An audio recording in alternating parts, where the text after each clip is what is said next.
Episode 4. The Reveal.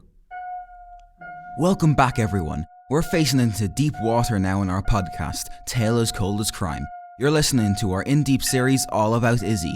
So, even if her friends and family don't find out with the information Larry provided, it's not about that. It's about the friends we made along the way.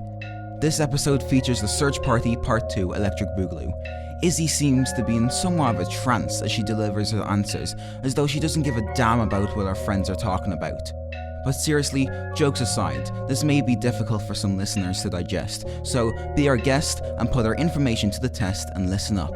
Things are about to get spooky. We have the full gang back too, not just Rosalind and Larry. Take it away, Jake, my man.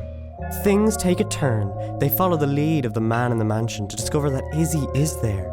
But she won't leave. And she's babbling about talking to the furniture. Has he brainwashed her? Is this thing on? Did I do it? Yeah, it's green. Thanks. I've never used one of these things before. No problem. Who's gonna knock on that door? Not me.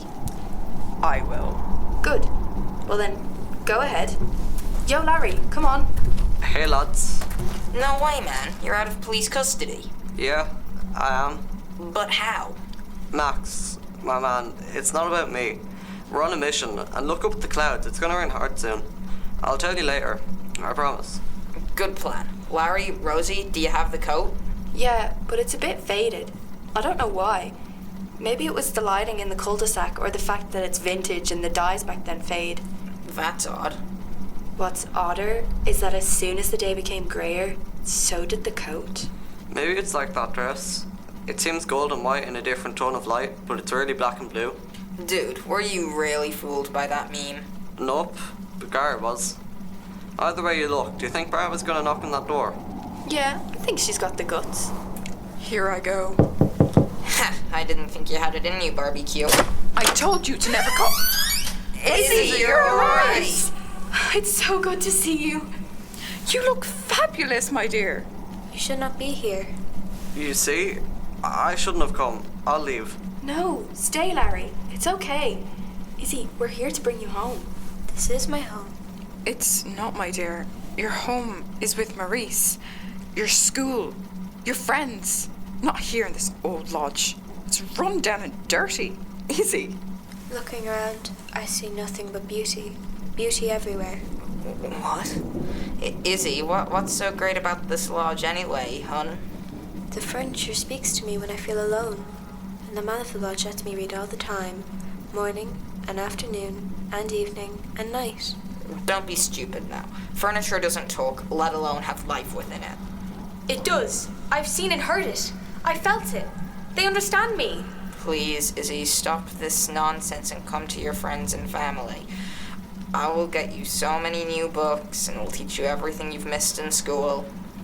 Buy you new furniture. Hey, I'm dating your boyfriend, Gary. And no, this isn't a ploy. He's cheating on you with me. Don't you feel angry? Don't you want revenge? All you need to do to get back at it is to come home and fight me. And you don't even have to win, because that action will be so badass that it will have to take you back.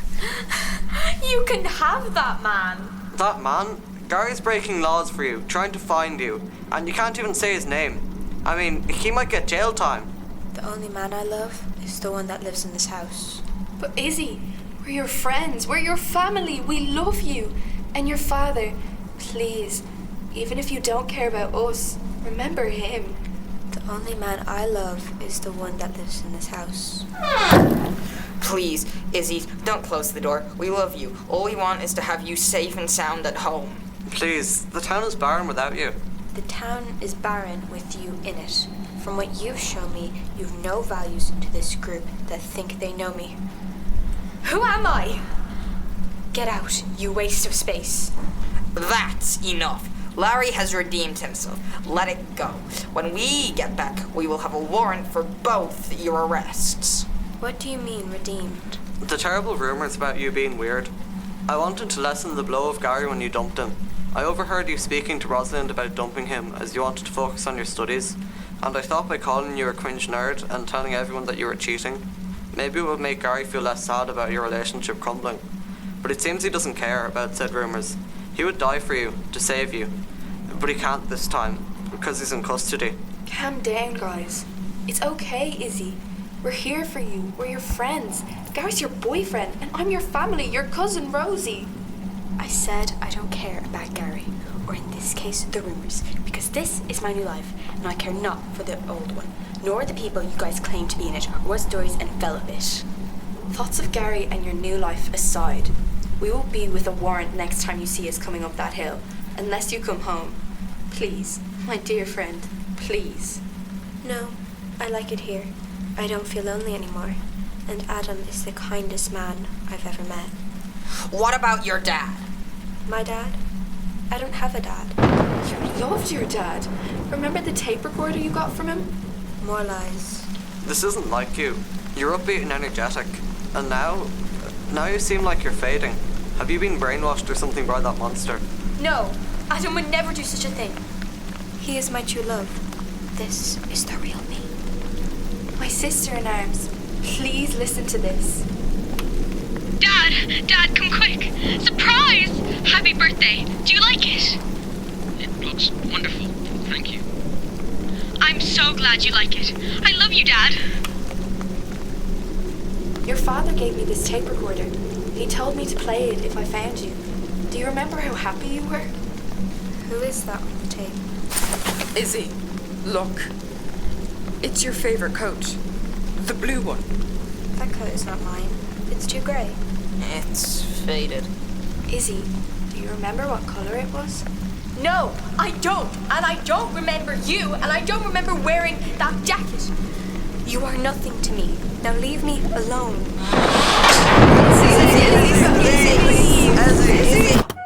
After this, Izzy slammed the door on them. The group hatched another plan. I'm kinda worried about Izzy. If I had a rockin' cool jacket with tassels, I would remember owning it and on the bridge of tears if I lost it. I really sympathise with Izzy. Before we share a tape named The Beast Hunter, let's take a quick ad break. Take it away, Jake. Are you always being tracked and found out because your folks are always tapping you on your IP address? Well, I've got the tech solution for you. It's Bud VPN. All you have to do is go to the link in the description, download it, and from there not only does it encrypt your IP address, but it can also trick your internet service provider into thinking that you are somewhere else in the world. This allows you to access different options on your streaming services and our sister podcast, True Crime Española, never be found out again with their new buddy, Bud VPN. Now back to your True Crime podcast. Thanks, Jake. Now, enjoy the tape now entitled The Beast Hunter. I've had enough, lads. I don't care that Adam stood up to my bullies for me, or held my family out. He's hurt a good friend of mine.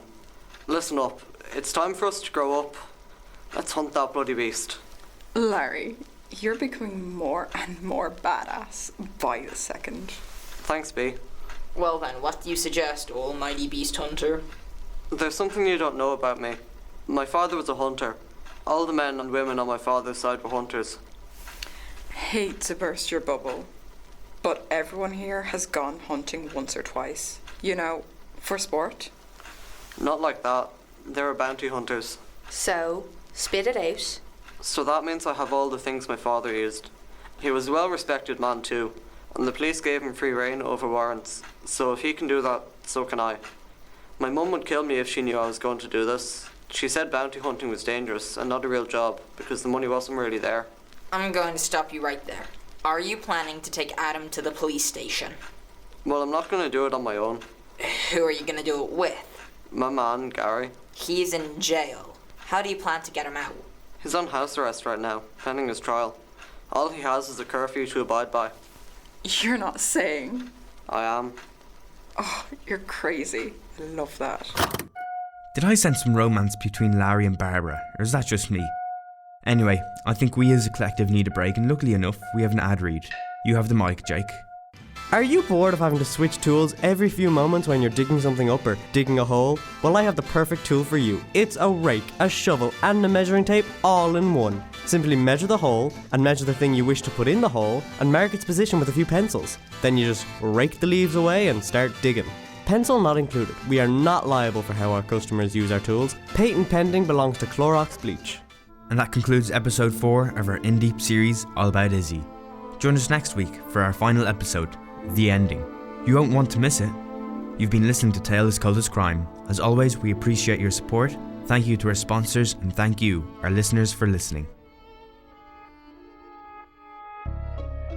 You've been listening to our podcast Tale as Cold as Crime, written by Emer O'Reilly in collaboration with Play Acting Youth Theatre members, with support from Ursula McGinn, Shauna Gilligan, Matthew Moran, and Aisling Britton. The voices you heard in this podcast belong to Alex, Aidan, Kira, Connor 1, Emer, Evan, Neve, Jordan, Patrick, Connor 2, Sam, and Jennifer.